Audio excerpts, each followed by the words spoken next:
Views and opinions expressed by the host do not necessarily state or reflect those of the company and its management. Furthermore, the views and opinions of the guest do not reflect those of the host, the show, the management, and the station, or the YouTube channel. Hi guys, it's me, Eugene again.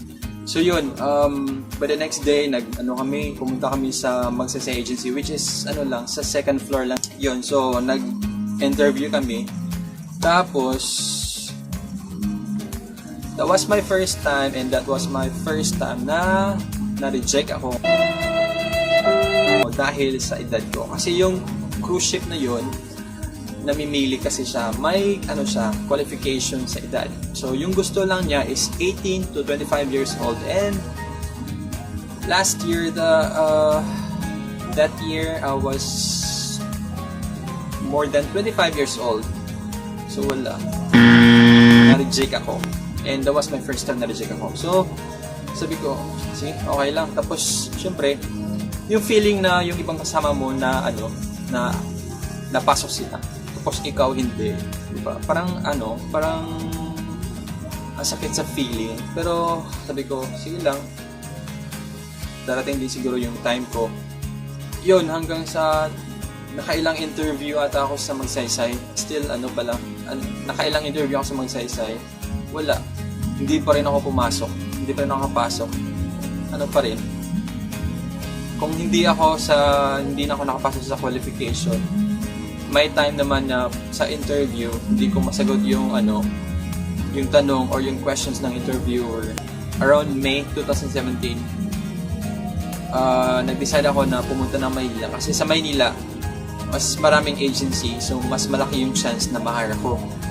Kahit na ilang months pa lang ako dun sa hotel na pinagtatrabahoan ko. And nag-file ako ng leave noon for 1 month. Yun, nang pagdating ko sa Maynila, syempre gumastos ako na pamasahe ko from Cebu to Manila, from Manila to Cebu. Tapos yung pagkain, yung bahay, pamasahe, lahat-lahat. Gastos ko lahat yon, yung mga ipon ko yun. So yun, pagdating ko sa Manila, nag-apply ako. Lahat ng agencies sa Manila, na-applyan ko na. Lahat, as in lahat. So, nakapunta ka na. Siyempre, yung Magsaysay, yun talaga yung yun talaga yung pinaka main reason bakit pumunta ako dun. Kasi nandun yung main office. Sabi nila, pag pumunta ka sa main office, mas madali yung process doon. Kasi nandun na lahat. Nandun na yung fleet, kumbaga, yung interview, yung principal. Kaya madali na yung process ng application mo. Then, pumunta ako sa CF Sharp, pumunta ako sa UPL, pumunta ako sa Jepsen. Yun, tapos nang nagpasa na ako lahat ng mga resumes. Tapos yung iba naman tinatanggap yung resume, yung iba naman hindi ka pinapasok kasi wala kang backer, kumbaga wala kang kakilala sa agency na yan. Yun lang yung saklap, kasi wala kang backer. Kaya nung mga time na yung pinanghihinaan ako ng loob. Tapos nang sa Magsaysay naman, sinasabi lang nila na wala pang available position. Kaya yun, hindi, parang, alam mo yun, parang gusto mo nang sumuko. Yun. Tapos, nalipot ko na lahat ng simbahan. Nakapunta na ako ng Manila Cathedral, pinuntahan ko yung Baclaran Church, pinuntahan ko yung Quiapo Church. Lahat. Kumbaga, kung ano yung pwede kong gawin, kung ano ko yung, kumbaga, parang desperado na talaga ako na makapagbago. Kaya ginawa ko yun. And nag-pray ako ng pray. Yun yung ginawa ko. So, siyempre, pray sabay. Kilos. Hindi lang naman pray ka lang ng pray. Mas wala kang ginagawa. Hindi naman yun mag-work it.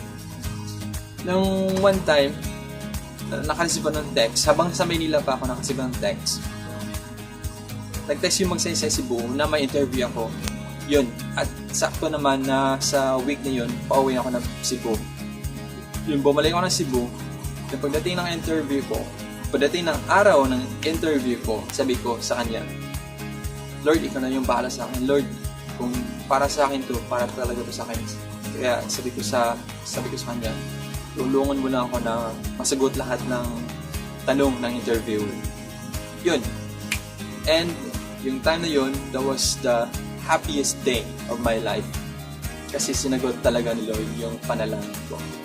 siguro nakaplano lang talaga na doon talaga ako sa fleet na yun, at saka doon talaga na araw na yun ako na ma-hire. So it took a few months na makapasok sa pagbabarko. Yun. So yes, so it was the happiest day of my life. Diba? Na-hire kasi ako June 30, 2017. Hindi ko makakalimutan yan kasi yun yung first ever. Yun yung day na na-hire ko. Kaya it's kumbaga memorable yung araw na yun sa akin. Yun. So I was really happy, and then in-inform ko yung mga kapatid ko, yung mama at papa ko na na-hire na ako, ganito, ganyan. Sabi ko sa kanila na tulungan nyo lang ako sa mga gastusin, babawi na lang ako sa susunod pag nagkakasahod na ako. At hindi biro talaga yung gastos pag nagpa-process ka na ng mga documents, kasi hindi biro guys, ang laki talaga ng kailangan mo na pera para makapag-abroad or para makapagbarko. Kung physically, emotionally ready ka, dapat financially ready ka din na makapagbarko. Kasi kailangan mo talaga ng pera. Kumbaga investment, kumbaga parang ganun lang. So yun, kumuha ko ng mga documents ko, kumuha ko ng BT or SOLAS or yung basic training. Yung tawag nila sa SOLAS ngayon is BT, your basic training. Tapos kumuha ko ng SDSD. Lahat-lahat ng mga trainings na kailangan sa pagbabarko, kinuha ko yun. Tapos medical, lahat-lahat. Yun, malaki talaga yung gastos, pero worth it naman, kumbaga. Yun, tapos isipin nyo, June 2017 ako na-hire. So, binigyan ako ng joining date nila, September 1. So, June, July, August. So, yung mga waiting ko is mga 2 months lang. Kasi yung ibang kasama ko, iba naman talaga silang fleet eh. I would not mention the fleet na lang para, alam mo na, safe tayo. So, they waited siguro more than a year. Or almost a year. Kasi mas nauna sila na hired kaysa sa akin. Pero mas nauna pa akong sumampa sa kanila. Di ba? Yun. So, I'm thankful na natapos ko yung first contract ko. And, yung mga sacrifices, yung mga gastos, dugot pawis na binigay ko para na makapag-barko, worth it talaga guys. So, kung gusto niyo makapag-barko guys, wag kayong mawalan ng pag-asa. Apply lang ng apply.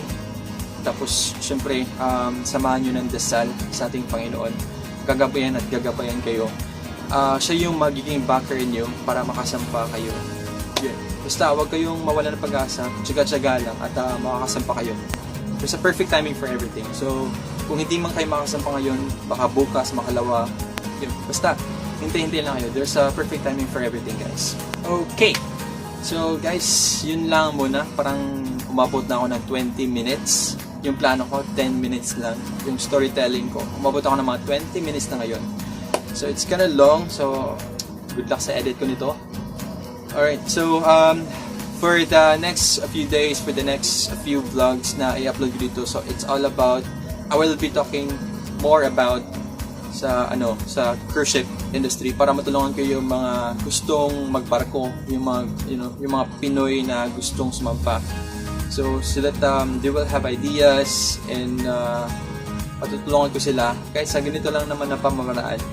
Kung sa tingin nyo nakatulong yung video nito, please guys, hit the like button, share sa mga social media accounts nyo. Kung may mga friends or mga kaibigan kayo na may planong magbarko, please guys, share this to them para magka-idea sila at ma-inspire. Kasi yung objective ko sa video talaga to is to inspire and to give ideas. At saka gusto ko talaga makatulong. Hirap magkalog. Pawis na ako guys. Please subscribe to my channel and don't forget to press or click the bell button para ma-notify kayo sa mga videos na i-upload ko dito sa YouTube, and follow my social media accounts. And yun lang muna guys, that's it for now. I'll leave you with one quote: just be kind to one another. Alright guys, see ya. Bye.